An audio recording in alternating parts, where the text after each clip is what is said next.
Hi guys, this is Amazing Aces. No shit, once more. Hi guys, welcome to the brand new episode of Amazing Aces. आज अपन बात करने वाले हैं ऐसी top companies की जो कि पोटेंशियल वैक्सीन बनाने वाली हैं कोविड-19 वायरस का। जैसा कि अपन देख रहे हैं कि उसके केसेस हर दूसरे दिन डबल होते जा रहे हैं और वो हर एक कंट्री में पूरे वर्ल्ड में बहुत तेज़ी से फैल रहा है। पर जिस स्पीड से वो फैल रहा है, साइंटिस्ट और रिसर्चर्स भी लगे पड़े हैं उसी स्पीड से उसकी वैक्सीन निकालने में। तो आइए जानते हैं उन कंपनीज़ के बारे में जो इसकी पोटेंशियल वैक्सीन के पीछे काम कर रही हैं।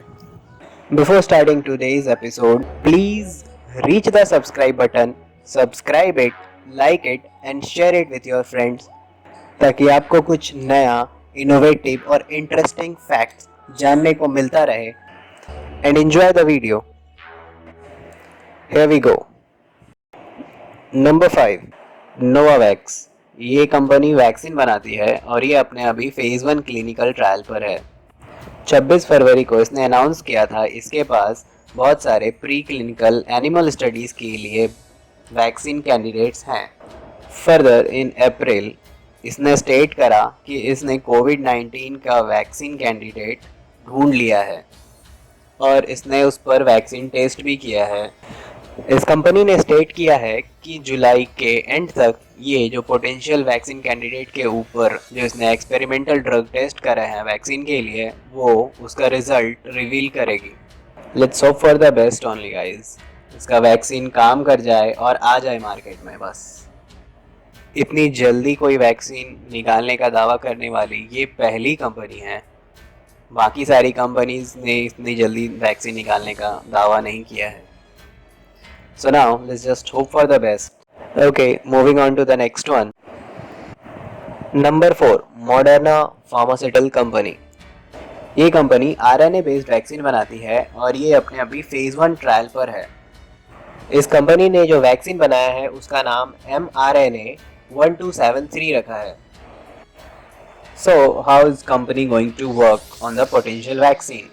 इसकी स्टडी में 45 हेल्दी एडल्ट पेशेंट्स पार्टिसिपेंट्स हैं और उन सभी को वैक्सीन दिया जाएगा और उनको फॉलो किया जाएगा 1 साल तक।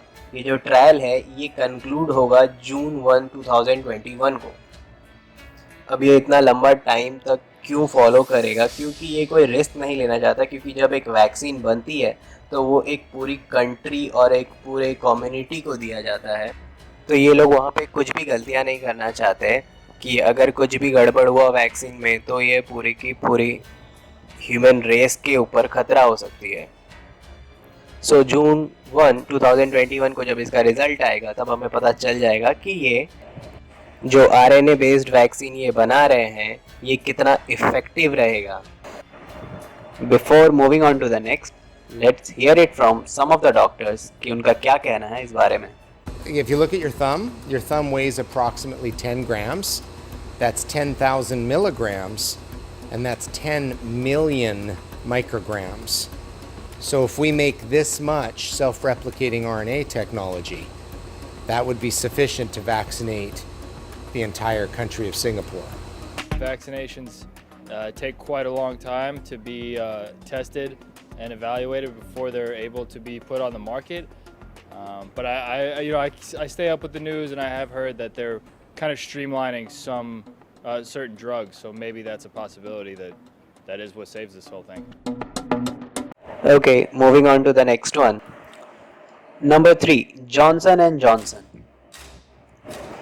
इस कंपनी ने ऑलरेडी डेवलप किया हुआ है एक्सपेरिमेंटल इबोला वैक्सीन और अब ये कह रही है कि फरवरी में इसने पार्टनर किया है बार्डा के साथ जो कि एक फार्मास्यूटिकल कंपनी है और ये दोनों कंपनीज मिलके साथ में कोविड-19 के अगेंस्ट एंटीवायरल मेडिकेशन बनाने में लगी हुई हैं।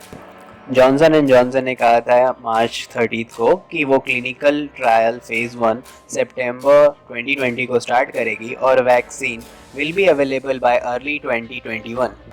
Number 2, GlaxoSmithKline। ये कंपनी पैंडेमिक वैक्सीन बनाने में एक्सपर्ट है पर ये अभी भी अपने प्री क्लिनिकल स्टडीज़ में ही लगी हुई है। ये कंपनी बेसिकली जानी जाती है अपने वैक्सीन बनाने के टेक्नोलॉजी के कारण। The technology it uses to make the vaccine is adjuvant technology. इसने इस टेक्नोलॉजी का यूज़ करके पहले भी बहुत सारे वैक्सीन्स बनाए हैं, जैसे कि सीजनल फ्लू के लिए इसने इसका यूज़ किया था और फिर HPV के लिए। तो देखना अब ये है कि कब ये कंपनी प्री क्लिनिकल स्टडीज से निकल के अपने फर्स्ट फेज ऑफ ट्रायल पर जाती है। Last but not the least, number 1 Gilead Sciences। ये ट्रीटमेंट टाइप वैक्सीन बनाती है और ये अपने फेज 3 क्लिनिकल ट्रायल पर है। Gilead Sciences इनकॉर्पोरेशन एक बहुत ही पुरानी ड्रग मेकिंग कंपनी है और ये बेसिकली जानी जाती है क्योंकि इसने डेवलप करा था first major cure for hepatitis C। इस कंपनी ने रिसेंटली अप्रैल 16 को यूनिवर्सिटी ऑफ शिकागो में अपना एक्सपेरिमेंटल ड्रग ट्रायल करा और इसने देखा कि कोविड-19 के पेशेंट में रैपिड रिकवरीज हुई हैं। पर ये जो रिकवरीज हुई ये बहुत ही कुछ एक पेशेंट्स पे हुई हैं और सारे पेशेंट्स पे ये यूज़ नहीं हो पाई। स्टार्टिंग में इसके वैक्सीन ने बहुत ही कमाल का इफेक्ट दिखाया, लेकिन फिर बाद में जब ज़्यादा रिसर्च हुए इसके वैक्सीन के ऊपर तो उतना ज़्यादा इफेक्ट था नहीं। So this company was also forced to go under the trial 1 phase again। तो अब देखते हैं ये कब तक निकालती है। ये कंपनी भी बोल रही है कि 2021 तक लेटेस्ट आ जाएगा वैक्सीन मार्केट में।